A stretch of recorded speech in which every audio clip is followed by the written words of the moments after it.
할렐루야. 이번 주간에 제주도 힐링 캠프가 있어서 좀 봉사를 갔다 오느라고 이번 주간에는 영상을 촬영 못했습니다. 오늘 아침에 같이 보겠습니다. 오늘 아침에는 사사기서 4장 1절, 2절, 3절 일단 이 말씀은 잠깐 읽겠습니다. 에훗이 죽으니 이스라엘 자손이 또 여호와의 목전에 악을 행하여 여호와께서 하솔에서 통치하는 가나안 왕 야빈의 손에 그들을 파셨으니 그의 군대 장관은 하로셋 학고임에 거주하는 지스라요. 야빈 왕은 철병구 900대가 있어 20년 동안 이스라엘 자손을 심히 학대하였으므로 이스라엘 자손이 여호와께 부르짖었더라. 아멘. 거기까지 봤습니다. 가나안 땅에 살던 이스라엘 백성들이 하나님께 불순종하고 하나님의 말씀을 지키지 않았을 때 하나님께서는 그 이스라엘 백성들에게 벌을 내리셨습니다. 징계하셨죠. 그 중에 한 부분인데 가나안 땅에 있어서 얼마 되지 않았을 때 에훗이 사사로 있다가 죽고 그러고 나서 또 여호와의 목전 악을 행함으로 말미암아 하솔을 다스리고는 가나안 왕 야빈을 통해서 이스라엘 백성들을 징계하시는데 그 야빈이 20년 동안 이스라엘 백성들을 심히 학대했더라는 거예요. 그러니까 이방 나라 사람 가나안의 왕인 야빈이 하나님의 백성인 이스라엘 사람들을 20년 동안 심히 학대한 거예요. 그래서 제가 아침에 이 말씀을 먼저 묵상하면서 때로는 우리가 고난을 당할 때 고난하는 사람 있잖아요. 우리는 고난 당하면은 내가 고난을 당하면은 내게 고통을 주는 상대가 있잖아요. 그 사람. 그 상대에 대해서는 때로는 미워할 수도 있고 원망할 수도 있고 또 때는 오히려 막 저주하기도 하잖아요. 그러나 사실은 제가 말씀을 보면서 먼저는 뭘 생각했냐면은 우리 자신들을 좀 돌아봐야 돼요. 하나님 이스라엘 백성, 하나님 택한 백성들에게 아주 심한 학대와 고난을 줄 때 그것도 하나님 믿지 않는 이방 사람 그 사람이 우리를 이스라엘 괴롭게 할 때 그 이유가 뭐냐면은 그들이 여호와 앞에서 악을 행했기 때문이라는 거예요. 악을 행했기 때문에 하나님 말씀에 순종하지 않고 악을 행했기 때문에 하나님이 그 가나안 왕 야빈을 들어서 그들을 징계하셨다는 거예요. 뭐 다 좋지 않죠. 기분 나쁘죠. 나에게 고난을 갖다 주는 사람도 마찬가지고 또 조금 더 얘기를 하면은 우리 자녀들을 이렇게 고통을 주는 사람 있다면 특히 요사이는 말할 것도 없죠. 우리 전 세대는 한 동네에 같이 사는 사람 중에 나이 많은 어르신들이 젊은 자라는 청소년들을 보면서 잘못한 일이 있으면 야단을 쳤죠. 똑바로 하라고. 조금 욕하는 내놈 새끼들아 똑바로 해라. 이렇게 야단 쳤죠. 그러면 당연히 옆에 있는 부모님도 보고 네가 잘못했구나. 잘못했으니까 야단 맞지? 왜 맞지? 그렇게 이제 오히려 훈계를 했죠. 훈계를. 오늘도 똑같아요. 교회가 욕을 먹고 핍박을 받고 고난을 당할 때 하나님의 영광스러움을 위해서 하나님 일을 위해서 교회와 성도들이 욕을 먹는 경우도 있습니다. 그러나 그 이전에 먼저 우리가 생각해 볼 것은 우리 자신들이 혹시 하나님 앞에서 악을 행하고 있지 않는지는 살펴보아야 된다는 것입니다. 교회를 핍박하는 그가 대부분은 교회 다니지 믿지 않는 세력들이죠. 그래서 저 악한 것이 우리는 보면서 하는 거죠. 교회 다니는 사람보다 훨씬 더 악한 자들이 덜 악한 자들을 괴롭힌단 말이에요. 이제 그런 것들이 이제 하박국 선지자도 하나님께 호소한 내용 중 하나죠. 하나님, 어떻게 저 악한 자들이 하나님의 백성은 덜 악한 자들을 고통을 그리고 아주 심하게 저렇게 합니까? 라고 호소해요.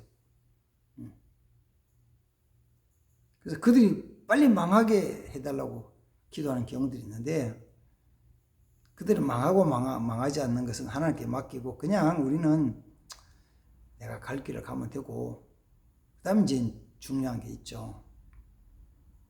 3절 말씀을 보면은 그 고난 속에서 20년 동안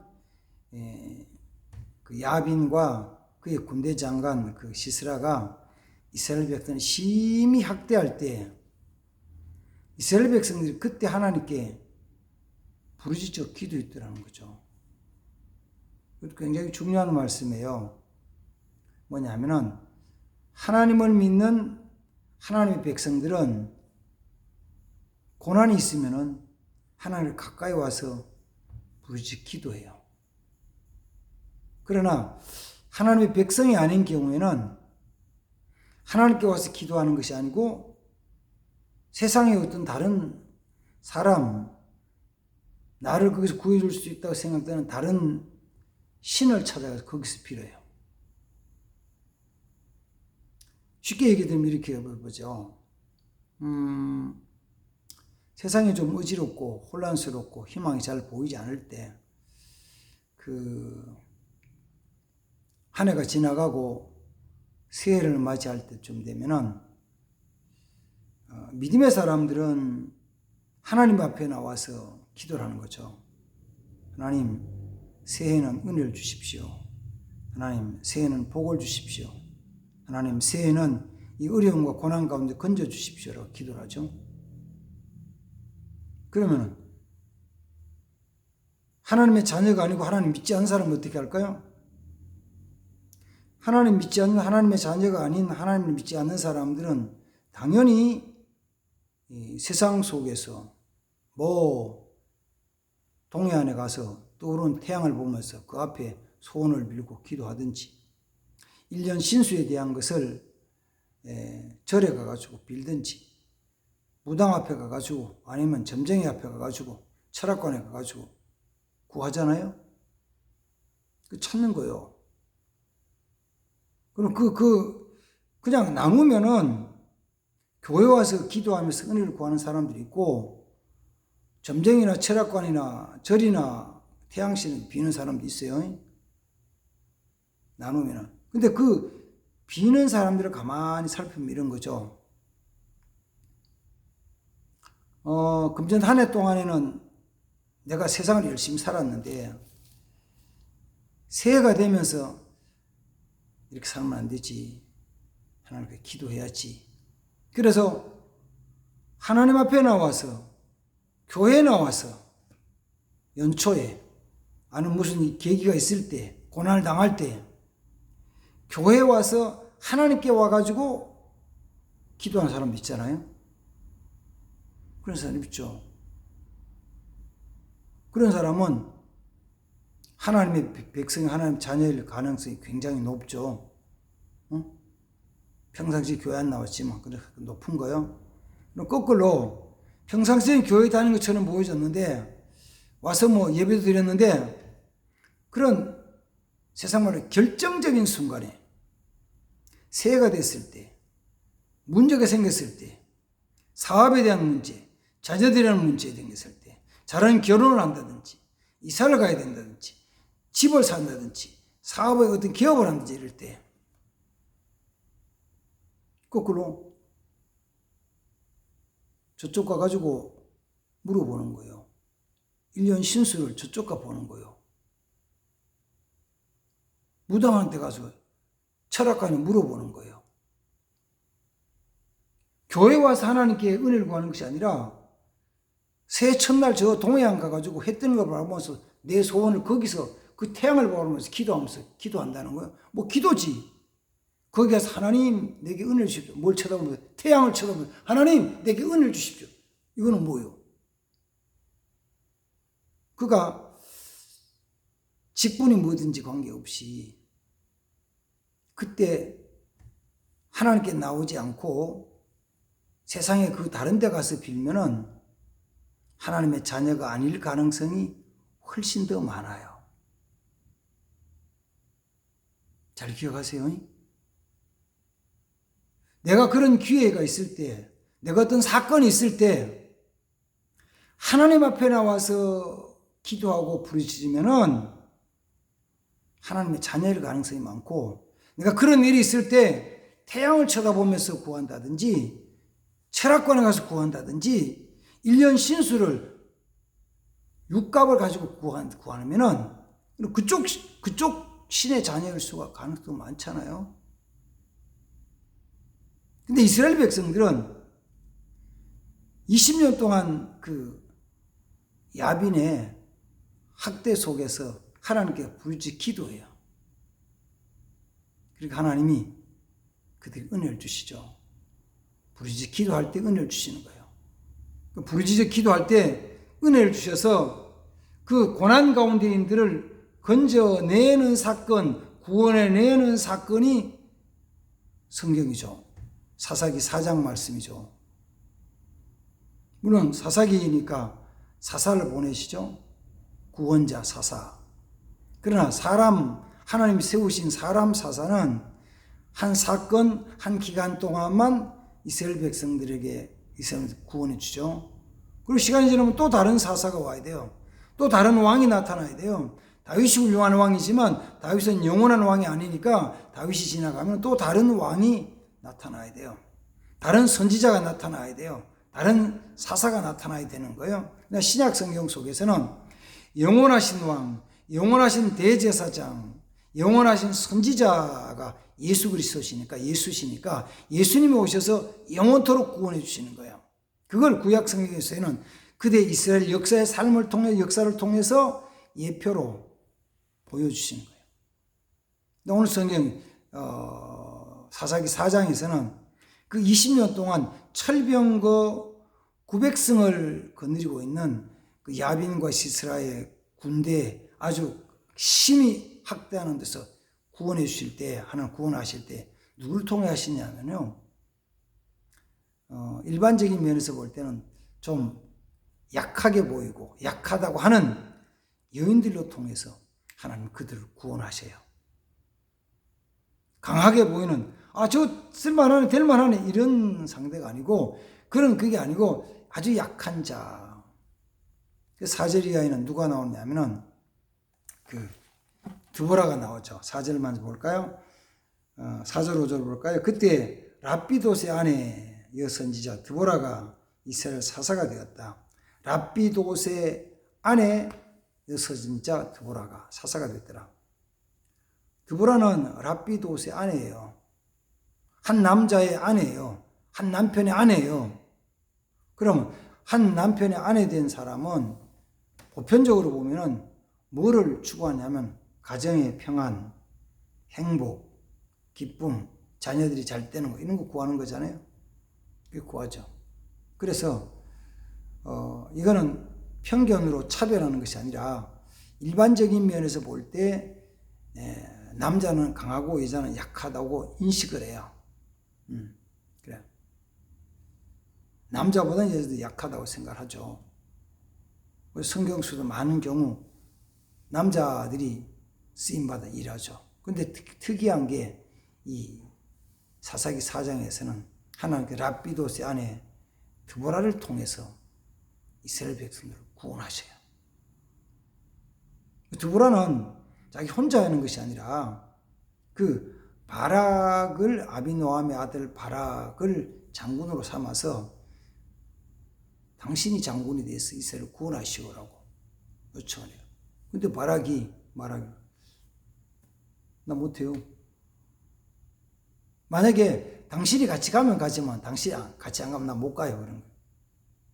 그때 드보라가 말하기를 여호와께서 구원을 이루시지만 이 일로 통해서 당신은 영광을 얻지 못합니다. 영광이 당신에 돌아가지 않습니다. 적을 이기고 승리하는 영광이 당신에 돌아가지 않습니다. 이렇게 얘기를 하고 드보라와 같이 바락에 나가 싸우는데 싸웠더니만은 그 시스라의 철병국 900승이 진흙에 걸려서 꼼짝도 못하는, 그래서 시스라가 막 걸어서 도망을 하다가 어디로 가느냐 하면은 그 겐 사람 야엘의 장막으로 가요. 자, 그거 17절 말씀 한정 이렇게 말합니다. 시스라가 걸어서 도망하여 겐 사람 헤벨의 아내 야엘의 장막에 이르렀으니 이는 하솔 왕 야빈과 겐 사람 헤벨의 집 사이에 화평이 있었습니다. 그들은 친해요. 저녁에 교제하던 집이에요. 그래서 시스라가 겐 사람 야엘의 집으로 가죠. 가가지고는 나 좀 숨겨줘. 그리고 문 앞에 섰다가 아무도 없다고 얘기를 해. 그 야엘이 알았어요. 들어오세요. 여기 숨으세요. 여기 있으세요. 이불을 덮어줬어요. 그랬더니 갑자기 이 시스라가 마음이 너무 확 긴장이 풀어지면서 잠에 빠진 거예요. 그때 이 야엘이 그 천막 말뚝, 그 말뚝을 하나 뽑고 망치를 손에 들고 그 긴장이 풀어져서 확 깊이 골아 떨어진 그 시스라의 머리에다가 관자놀에다가 말뚝을 대고 망치를 쳐서 그를 죽이고 잡았습니다. 그러면 드보라나 야엘이나 한 남편의 아내로서 어쩌면은 강한 것처럼 보이지 않는 그들을 통해서 하나님이 20년 동안 심히 학대했던 야빈 왕을 물리치게 하시고 그들을 구원을 하게 해주세요. 이 말씀을 가만히 읽다 보면은 생각나는 말씀이 있잖아요. 하나님 쓰시는 사람 보세요. 별로 힘없이 보이는 연약한 그 드보라와 야엘을 통해서 역사적인 가만 보면서 성경을 쭉 보세요. 그러면은 세상에 하나님 쓰신 사람이 아주 강하고 처음부터 힘있고 처음부터 하나님이 할 만한 그런 제목이 다 갖추어졌다고 생각된 사람은 한 사람도 없는 거죠. 다윗이 골리앗을 이길 때도 마찬가지고 모세가 바로왕에 섰을 때도 마찬가지고 베드로나 요한이 복음을 전하기 위해서 제사장들 앞에 섰을 때도 마찬가지고 다 약한 자들이에요. 이걸 사도 바울이 이 고린도 교회 편지를 할 때 고린도전서 1장 26절에서 우리 가운데 문물 좋은 자가 많지 않고 우리 가운데 지혜 있는 자가 많지 않고 우리 가운데 돈 있는 자가 많지 않고 유명한 자가 많지 않고 그런데 하나님은 돈이 없는 자를 통해서 지식이 없는 자를 통해서 약하게 보이는 자를 통해서 강한 자를 부끄럽게 하신다. 이는 왜 그러냐 하면은 누구든지 하나님 앞에서 자랑하지 못하게 하려 함이라 이렇게 말씀하잖아요. 그래요. 어떻게 보면은 너무 똑똑해서 하나님의 쓰임받지 못하는 거예요. 너무 힘이 있어서 하나님 쓰임받지 못하는 거예요. 그거 너무 똑똑한 것, 그 똑똑하다는 것이 세상 살면서 인간적인 똑똑한 것인데 세상적인 인간적인 똑똑함을 조금 빼야 되거든요. 조금 빼야 돼요. 세상에 내게 힘이 있다는 걸 조금 빼야 되거든요.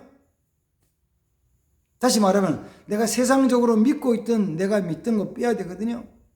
그리고 하나님만 바라보면서 부르짖기도 하고 하나님의 은총을 구하는 그가 하나님의 쓰임받는 사람이라고요. 우리는 우리 자신을 조금 내려놓고 주님, 난 정말 부족합니다. 어쩌면 권재천 목사는 아주 똑똑한 게 좀 남았을지 몰라요. 남아가지고 그런지 모르겠어요. 진짜는 다 내려놓아야 되는데 야, 여기까지 내려오면 난 뭐야? 정말 사람들 나 무식한 사람이요. 나 부족한 사람이요. 나 힘이 없는 사람이요. 나 가진 것 없는 사람이요. 자기 자신이 임대로 좀 내놓을 수 있으면 되는데 잘 못 내놓잖아요. 그래도 나를 이렇게 아름답게 포장해가지고 그리고 괜찮은 사람처럼 보이려고 애를 쓰니까 잘 안 되는 거죠. 오늘 아침에는 가나안 왕 야빈이 20년 동안 이스라엘을 심히 학대하는 가운데서 하나님이 그 가운데서 부르짖어 기도할 때 건져주시는 그 일, 그는 힘없어 보이고 연약해 보이는 드보라와 야엘을 통해서 하나님이 역사하시더라는 거예요. 우리 자신도 그렇게 하면 돼요. 다만 그 하나님만 바라보면서, 다른 거 보지 말고 하나님만 바라보면서 하나님을 의지하면서 나아가면 하나님은 우리에게 오늘 또 승리의 삶을 주시고 구원의 역사를 일어날 줄 믿습니다. 그래서 우리는 내가 원래 좀 부족한 사람이었으니까, 내가 원래 미련한 사람이었으니까, 내가 원래 가지지 못해 똑똑하지 못한 사람들이니까 일이 이루어지면은 이건 누구가 하신 거라고요? 나를 통해서 하나님이 역사하신 거죠. 그러니까 뭐만 해요? 하나님께 영광을 돌리는 거죠. 내가 누구에게 뭘 나눠줄 수 있다면은 그게 원래 내가 가졌던 것이 아니고 저쪽에 사람들에게 주신 것을 나눠준 거잖아요. 그건 내가 자랑할 거 없죠. 내가 저 사람에 100만 원을 줬다? 내가 준 게 아니죠. 내가 준 게 아니잖아요. 내가 저 사람을 치료했다? 내가 치료한 게 아니잖아요. 내가 뭘 치료해요? 병든 자가 나았으면 내가 치료했나요? 목사가 무슨 치료를 해요? 목사가 뭘 나눠줘요? 가르치면은 내가 뭘 아는, 내 지식이 많아서 가르쳐줬다? 아니잖아요. 그래서 어떤 때는 그 순간 아침에 말씀 주시면 아침에 그 말씀 그냥 주신 거 그냥 전해주는 것 뿐이잖아요. 그래서 어떤 때는 그런 거예요. 내가 아침에 이렇게 말씀 전하고 나서 낮에는 내가 뭘 했지? 다시 안 보면요, 저도 그때 몰라요. 잊어버리는 거예요. 그래서 어떤 때 물으면 그런가? 내가 그런 일이 있었나? 몰라요. 조금 부족한 것을 인정하고 하나님만 의지하는 삶 되시기를 바랍니다. 그러면은 약한 것을 인정하고 부족한 인정할 때 하나님 역사하십니다. 기도하겠습니다. 주님 감사합니다. 오늘 아침에 귀한 말씀 묵상합니다. 연약하게 보이는 드보라나 야엘을 통해서 아주 심히 하던 철병고 900승이 있던 야빈과 시스라를 물리치시고 이스라엘을 구원하신 하나님 아버지, 하나님의 역사이오매 오늘도 그런 역사가 하나님 나로 통해서 우리로 통해서 이루어지게 하옵소서.